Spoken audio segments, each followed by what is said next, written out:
Björn Borg's rackets always had to be in tune. Before matches, he and his coach, Lennart Bergelin, would lay out 50 black Donnay frames, each strung so tight that the guts would occasionally snap on their own in the middle of the night, and test the pitch of each stringbed. Then, Borg would turn the thermostat to 12 degrees Celsius, strip naked, and go to sleep. The Swede's superstitions were legendary, and they showed that perhaps his also legendarily stony demeanor wasn't necessarily a reflection of inner calm. It's not surprising, then, that in Borg vs. McEnroe, the biopic centered on the match between Borg and John McEnroe at the 1980 Wimbledon Championships, Borg's habits get more than a passing mention.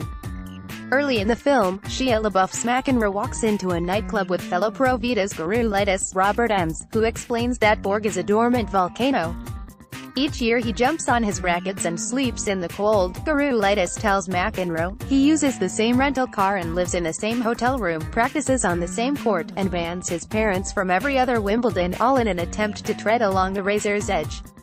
McEnroe, who has idolized Borg since childhood, and unsuccessfully aspired to the Swede's frosty, gentlemanly style, is intrigued.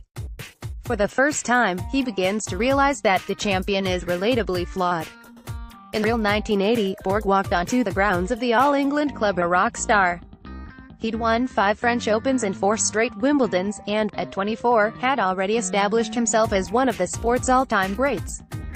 He was also a sex symbol.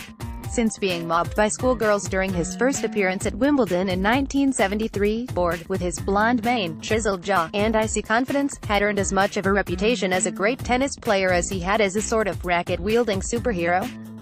He looked perfect, he played perfectly, and he, seemingly, wasn't worried about a damn thing. McEnroe, the second-ranked player in the draw, was Borg's ascetic opposite. He was an American, a southpaw, a serve and volleyer with a one-handed backhand who loved screaming at umpires, opponents, and anybody else within earshot. Where Borg's hair flowed silkily under his headband, McEnroe's frisbee leapt away from his head in every direction, in his words, like Bozo the Clown. In this case, the script wrote itself.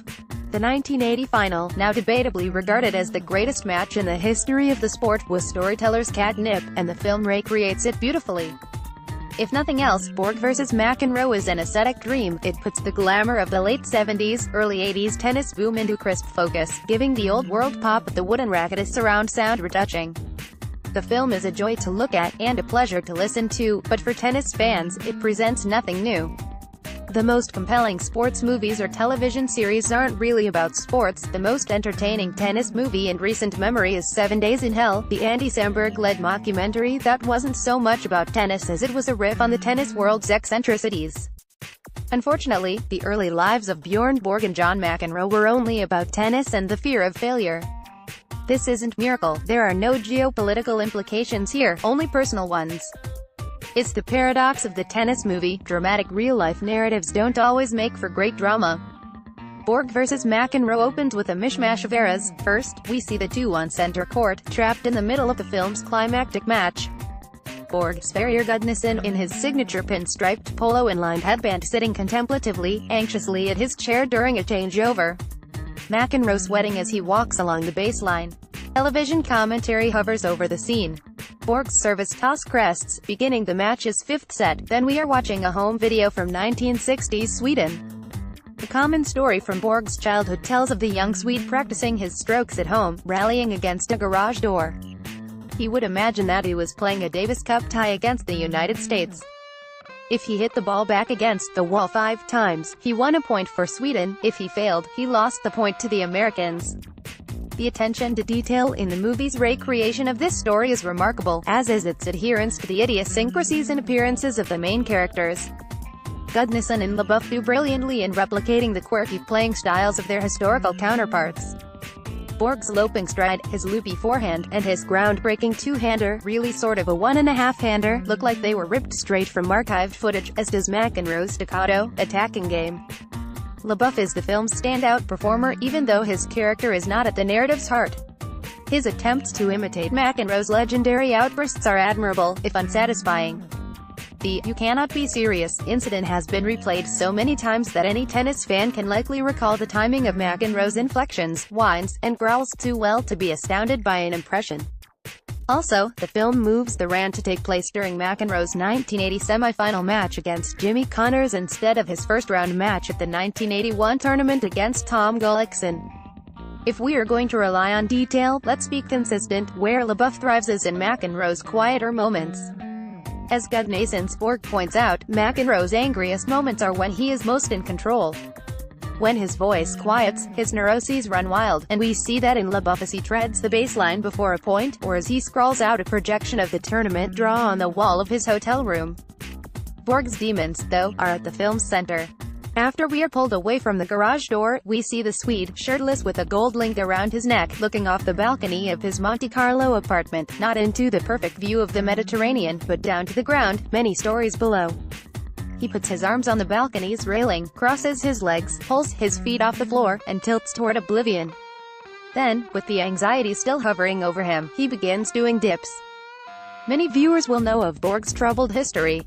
After losing the 1981 Wimbledon final to McEnroe, he began to unravel. That year, he would also lose to McEnroe in the final of the U.S. Open, a tournament he never won, in a match where he, uncharacteristically, appeared to give up. After the loss, he walked off the court silently and left the arena without addressing the press or waiting to accept his plate. He was 25, and he'd never play tennis at a major again.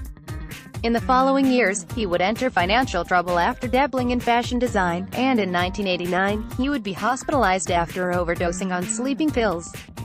Borg was not the ice king that he played on TV. In flashbacks to his time at a youth academy, Borg is shown throwing tantrums and angrily swinging his racket at the air, a prodigy restlessly pacing in a cage of his own design. Like Roger Federer after him, Borg would go from angry kid to regal champion, but unlike Federer, Borg never seemed to actually enjoy himself on the court, or find meaning away from it. Neither did McEnroe, who also burned out in his mid-20s. The movie spends most of its time hitting the audience over the head with this dynamic, that Borg and McEnroe's rivalry was able to blossom into a friendship because they saw that they both hated and needed tennis. After the match ends, we see Borg and McEnroe bumping into each other at the airport. They don't ignore each other or come to blows. They joke about the match, smile awkwardly, shake hands.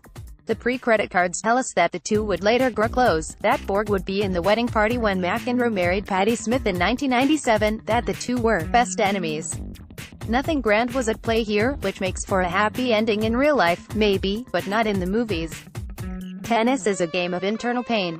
There is no physical contact until a match has ended. There is no option to run out a clock or walk to a bench. A tennis player must struggle alone and actively push across the finish line.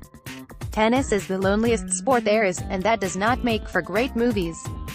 Tennis is often compared to boxing, which is a bit of a false equivalency. Both pit athletes in solitary combat, but boxers get to touch their opponents, to retreat to their corners, to speak to their confidants. The boxing movie is such a rich genre because boxing is external and easy to understand. Fighters work through physical pain. They aim to stand until the bell or to knock their opponent down. The rules of combat do not need to be explained, and neither does the training or fear that accompanies it. Tennis, on the other hand, is a game of peculiar dimensions and regulations. The scoring jumps and skips in random increments. Turning point in a match or the deliverance of a critical blow is not always abundantly clear to the average viewer or even the trained eye. McEnroe's 18-16 win in the match's legendary fourth-set tiebreak was as shocking of an inflection as a tennis viewer will ever see. It was the contender pinned against the ropes, slipping a punch, and knocking down the champion in the fight's penultimate round. But this being a tennis movie, the drama was not tethered to the scene. Before McEnroe's great haymaker, the commentator had to explain the rules of a tiebreak. As a tennis fan, Borg vs. McEnroe is at once a pleasure and a disappointment. I'd wager that newcomers to the story felt the same way. The movie can't quite decide why this rivalry was important, whether it was meaningful because of its human elements or its sporting ones. Of course, sports themselves don't have to decide whether they are only frivolous fun or a referendum on the human condition. It's fine if they're a little of both. And entirely fictional accounts get to turn up the drama, for better or worse, when they need to. Looking at You, Friday Night Lights Season 2. But a true-to-life recreation of this story is, in many ways, a project doomed from the start. Borg and McEnroe's rivalry was a non-linear tale squeezed into a straightaway. Documentaries do this story well. HBO's Fire.